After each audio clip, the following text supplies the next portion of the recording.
Creating more opportunities for the audience to engage with GBC was one of the priorities set by James Niche when he returned to the corporation last year as its CEO.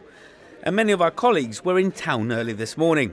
They were interacting with you, our audience, to gain greater insight into what you think about GBC Television and Radio Gibraltar. Today we carried out an audience engagement survey, the second in the space of 13 months. GBC CEO James Niche says there's nothing better than talking to our audience face to face. And once again, like we had last year, huge positive feedback. You know, one of the interesting things that has happened this morning is a woman walked past and said, look, I just wanted to come down specially. I don't have time to fill in the survey, but I just want to say what wonderful work everybody's doing at GBC. Of course, there are some constructive criticism as well, and it's just beautiful to hear from our listeners and viewers in that reality space of face-to-face. Most people have said positive things. They've noticed there has been a big change in GBC. They really appreciate the local angle that we're sort of trying to, encapsulate. And they like the Janito language as well that we're trying to bring back. A lot of people have said to me that they really like the meteorologist on GBC weather, which I think is wonderful. Gibraltar Today has been spoken about quite a lot. A lot of the local programmes like City Pulse and Viewpoint are really popular, and I think that the public really appreciate the local content that's going in, and I think they'd like to see more of that. Some people would like to see more programmes in the daytime as opposed to just for the evening. They like to bring some things back from before COVID as well.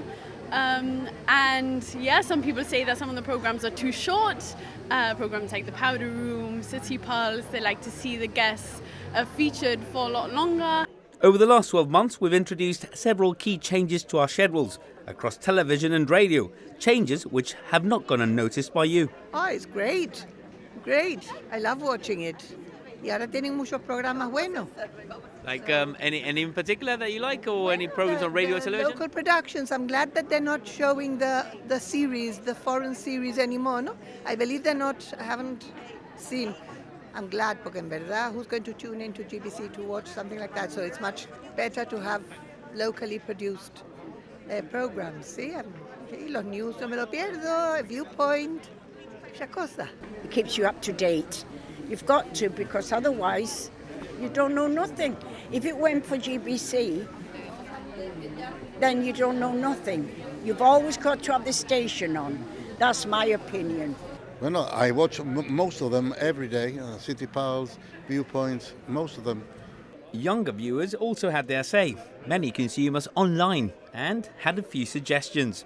Yeah, I have you guys on Facebook, so I do watch it when it says live. So yeah, it attracts me more than the TV. Young people as well are quite eager to share their voices and kind of push for YouTube, TikTok and things like that. So hopefully we might be able to get those things on board.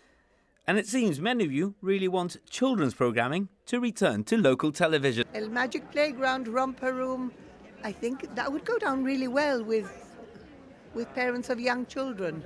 Our viewers and listeners today engaging with us face to face. Phase 2 of our audience engagement will invite more opinion and suggestions when our survey goes online in the coming weeks.